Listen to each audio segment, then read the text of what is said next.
Dear students, welcome to Educationally Inclined for You channel today. आज का हमारा topic है इंट्रोडक्शन टू फिज़िक्स, जिसमें हम फिज़िक्स की डेफिनेशन को देखेंगे। तो फिज़िक्स को हम डिफ़ाइन करते हैं the study of matter and energy and their relationship, यानी कि उनके इंट्रैक्शन। तो ये तीन चीज़ें हम फिज़िक्स के अंदर डिफ़ाइन करेंगे। तो सबसे पहले हम मैटर को देखते हैं कि मैटर क्या है। तो मैटर किसी भी बॉडी के अंदर उसका जो क्वांटिटी ऑफ मास है उसको हम डिफ़ाइन करते हैं एज अ मैटर। यानी कि किसी भी चीज़ को लेना है, पेन है, नोटबुक है, ग्लास है, प्लेट है, बॉल है, तो हम देखेंगे कि उसका मास क्या है। वो जो उसका मास है वही डिफ़ाइन करेगा उसका मैटर। अब मैटर का जो बिल्डिंग ब्लॉक है वो है एटम, और एटम्स के अंदर हमारे पास फर्दर कुछ पार्टिकल्स हैं जिनमें से जो न्यूट्रॉन, प्रोटॉन और इलेक्ट्रॉन्स हैं वो एटम का बेसिक स्ट्रक्चर डिफ़ाइन करते हैं। अब जब हम मैटर को देखेंगे तो मैटर का हमें रिक्वायर्ड है उसके अंदर मास, और मास डिफ़ाइन होगा कि उसके अंदर कितने प्रोटॉन्स और न्यूट्रॉन्स हैं।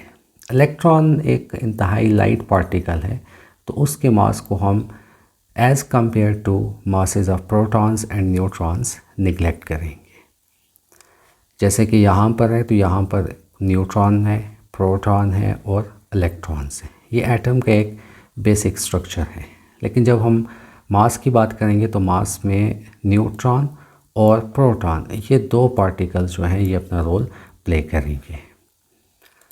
अब किसी भी मटेरियल का हमें अगर टोटल मास यानी कि उसका मैटर रिक्वायर्ड है तो हम देखेंगे कि उसके जो पार्टिकल्स हैं, एटम्स हैं, उनकी तादाद क्या है, और उनके मासेस को हम प्लस करेंगे तो हमें उस बॉडी का टोटल मास मिल जाएगा, और यही मास उस बॉडी का अमाउंट ऑफ मैटर डिफ़ाइन करेगा।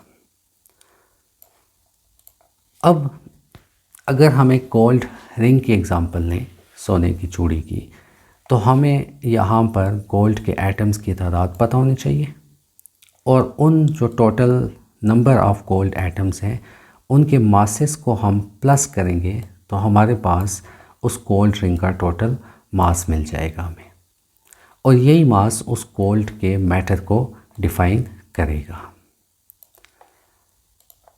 अब दूसरी चीज़ की तरफ आते हैं तो फिज़िक्स में जो सेकंड इम्पॉर्टेंट कॉन्सेप्ट है वो है एनर्जी। एनर्जी बेसिकली किसी भी काम को करने की जो एबिलिटी है उसको हम एनर्जी का नाम देते हैं। और यूनिवर्स में अंदर कोई भी चीज़ है, अगर उसने कोई काम करना है, चाहे वो एक ह्यूमन बॉडी है या कोई मशीन है, तो उसे एनर्जी रिक्वायर्ड है। जैसे कि अगर हम एक ह्यूमन बॉडी की एग्ज़ाम्पल लें डेली लाइफ में, तो उससे बहुत सारे काम करने पड़ते हैं, जैसा कि क्लीनिंग करनी है, कुकिंग करनी है, फिर प्ले करना है। तो ये चंद एक काम जो हमने यहाँ पर करने हैं, तो इसके लिए भी हमें एनर्जी रिक्वायर्ड है। कॉमन सी अगर हमें बहुत ज़्यादा फटीग हो, हम बहुत ज़्यादा थके हुए हों, यानी कि एनर्जी हमारी बहुत लो है, तो हम काम नहीं कर सकेंगे। इवन समटाइम्स एक ग्लास ऑफ वाटर उठाना भी बड़ा मुश्किल हो जाता है। तो लिहाजा आप एक मटेरियल बॉडी हैं, लेकिन अगर आपके पास एनर्जी नहीं है तो आप काम नहीं कर सकेंगे। इसी तरह अगर आप देख लें तो प्लांट्स जो हैं वो फूड बनाते हैं, फूड जैसा कि फ्रूट्स हैं, वेजिटेबल्स हैं, तो वो जो चीज़ें बना रहे हैं तो उसके लिए भी उन्हें एनर्जी रिक्वायर्ड है, और वो एनर्जी वो सनलाइट से हासिल करते हैं। अब हम आते हैं कि एनर्जी और मैटर यानी कि मास की इंट्रैक्शन क्या है। इंट्रैक्शन मीन कि वो आपस में कन्वर्टेबल कैसे हैं। तो अगर हम लें तो मास यानी कि मैटर को हम एनर्जी में कन्वर्ट कर सकते हैं। फॉर एग्ज़ाम्पल आपके पास एक कार है, तो कार को एनर्जी रिक्वायर्ड है।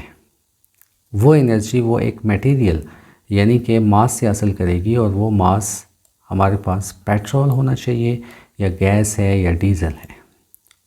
तो फिर आगे गाड़ी के अंदर जो उसका मैकेनिज़्म है वो उस मास को कन्वर्ट करेगा एनर्जी में। तो इसका मतलब है कि मास एनर्जी में कन्वर्ट हो रहा है। इसी तरह अगर हम देखते हैं तो एनर्जी जो है वो भी मास में कन्वर्ट हो सकती है। फॉर एग्ज़ाम्पल जो प्लांट्स हैं, एक फेमस प्रोसेस है फोटोसिंथेसिस, जिसके ज़रिए वो फूड प्रिपेयर करते हैं। तो उस प्रोसेस को कंप्लीट होने के लिए सनलाइट यानी कि एनर्जी रिक्वायर्ड है, और वो एनर्जी वो यूज़ करके आगे मास फ्रूट एंड वेजिटेबल्स में कन्वर्ट करते हैं। और ये जो दोनों प्रोसेस हैं, कन्वर्जन है मास का एनर्जी में और एनर्जी का मास में, ये आइंस्टाइन की एक फेमस इक्वेशन है E=mc²। E यहाँ पर एनर्जी है, m मास है और c स्पीड ऑफ लाइट है। तो इस इक्वेशन की मदद से हम मास को एनर्जी में या एनर्जी को मास में कन्वर्ट करते हैं। होपफुली आपको ये लेक्चर क्लियर हुआ होगा। आप इस लेक्चर को लाइक करें, अपने सर्कल में इसको शेयर करें, और स्पेशली इस चैनल को सब्सक्राइब करना ना भूलिएगा। Thank you.